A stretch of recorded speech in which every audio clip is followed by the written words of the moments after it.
I'm Jonathan Watt with Atara Group International. We hope you're enjoying our content, and if you are, please press the like button and subscribe to our channel. We've been doing various episodes on church history, and I want to talk right now about a group called the Beghards, medieval men who lived faith outside of the monastery. During the late 12th and early 13th century, Europe witnessed a remarkable flowering of lay religious movements that frankly reshaped Christian spirituality. And among these were a group called the Beghards, communities of devout Christian men who sought a life of prayer, simplicity, and service, but outside of the formal structures of monasteries and mendicant orders. Emerging primarily in what were called the Low Countries, what we today call the Netherlands, Belgium, and Luxembourg, the Beghards offered a compelling glimpse into medieval Christianity's restless desire for, authenticity, intimacy with God, and also social engagement. Origins in a changing spiritual landscape were these. The rise of the Beghards coincided with significant social and economic changes that were taking place in medieval Europe.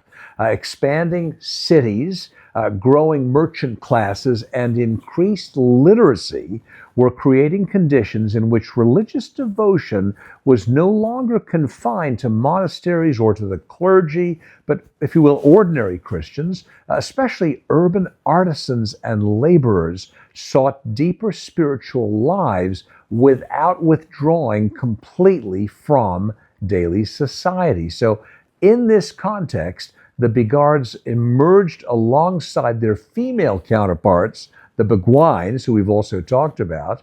And while the Beguines have received more historical attention, the Beghards were equally significant.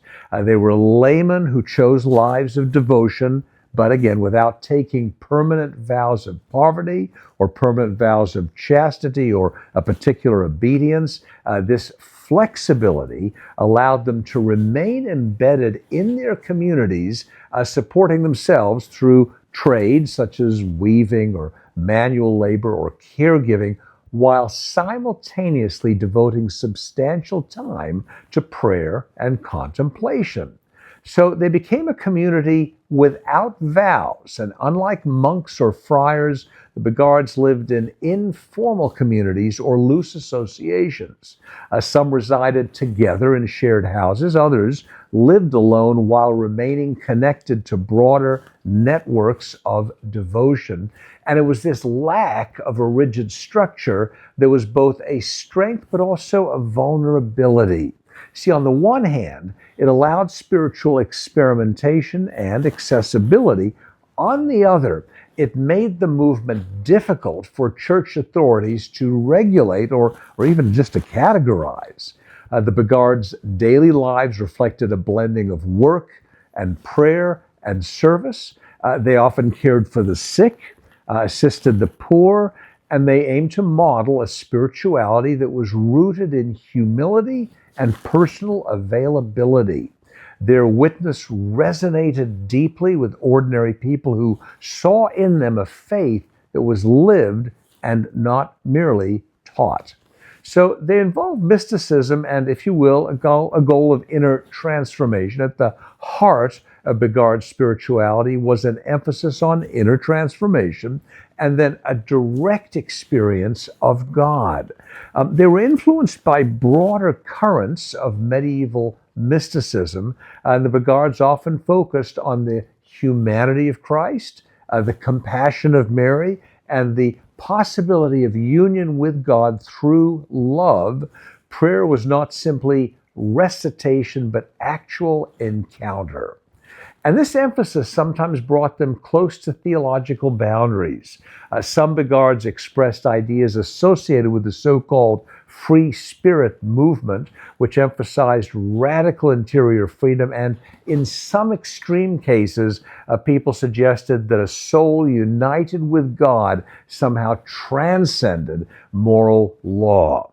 Now, while many Beghards did not hold such views, the association that was made through them was enough to provoke the suspicion on parts of many. So there were tensions, predictably, with church authority. And as the movement grew, church leaders became increasingly concerned. The Beghards' independence from clerical oversight, their mystical language, and their reliance on personal interpretation of Scripture raised the alarms in an institution tasked with preserving doctrinal unity. And these tensions culminated in the Council of Vienne in 1311 to 1312, which was convened under Pope Clement V. And the council condemned specific teachings associated at least with radical mystical groups, particularly ideas denying the need for sacraments or denying the need for moral discipline. Importantly, however, the council did not issue a blanket condemnation of all Beghards. It acknowledged that many lived lives of sincere piety and charity, and while censuring dangerous theological extremes that were at times associated with the movement. Now, this nuanced response reflects a broader medieval struggle. The question was, how do you encourage vibrant lay spirituality without losing theological coherence or ecclesial authority? Big question. So there was decline amid the crisis and the change going on. By the late Middle Ages, the Begard movement, in fact, began to wane. And several factors seems to have contributed to this. The Black Death of the 14th century devastated urban populations, disrupting the social networks that sustained lay communities. Economic changes altered patterns of labor and of charity, and at the same time, increased scrutiny and regulation made independent religious life even more difficult. So by the 16th century, most Begard groups had either dissolved, joined established religious orders, or had been absorbed into other movements. And yet disappearance does not mean insignificance. They left an enduring legacy. The legacy of the Beghards lives on in their theological and spiritual influence. Together with the Beguines, they helped pave the way for later movements such as the Devotio Moderna, which emphasized personal devotion, ethical living, and imitation of Christ. And their stress on inward faith and accessible spirituality anticipates themes that would later surface in the Protestant Reformation itself. So perhaps most importantly, the Beghards remind us of, throughout history, that the Spirit has stirred renewal not only through institutions, but also through, ordinary believers longing to live faithful and integrated lives. If you'd like a resource for further reading on it and wish to explore the world a little bit more deeply, one highly regarded resource is a piece called The Flowering of Mysticism by Bernard McGuinn.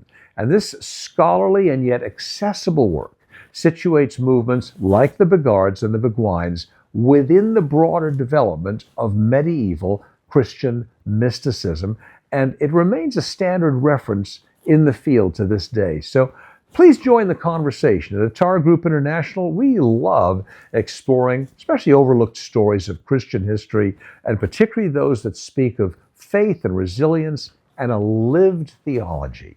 Let us know what topics you would like to uncover in future videos or blogs or teaching series. Are there other movements or figures or seasons of church history that you're curious about? If you are, let us know. And if your church or school or organization is looking for a keynote speaker, a retreat leader, or help in designing a Bible study or an educational program that bridges history, theology, and lived faith, we would be honored to serve with you. Sometimes the voices from the margins of history still have the most to teach us even today.